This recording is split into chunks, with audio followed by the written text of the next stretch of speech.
அதே காத்து வாசம் வேற, அதே மண்ணு வண்ணம் வேற, அதே மக்க வாழ்க்கை வேற, ஒண்ணு மட்டும் மாறவில்லை. மத்த நாட்டு சுவையெல்லாமே ஒத்த வேலை உடைய போல, சுத்தமான நம்மூர் சுவையோ ஆத்தா தந்த உசுர போல. மூட்டி பாசம் கொட்டி சமைச்சது திண்டுக்கல் தலப்பா கட்டி, நெய்யூத்தி நேசம் கொட்டி இழுக்குது திண்டுக்கல் தலப்பா கட்டி.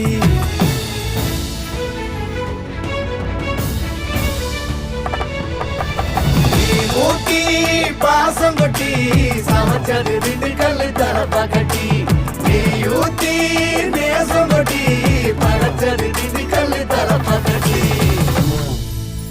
படைச்சது திண்டுக்கல் தலப்பா கட்டி.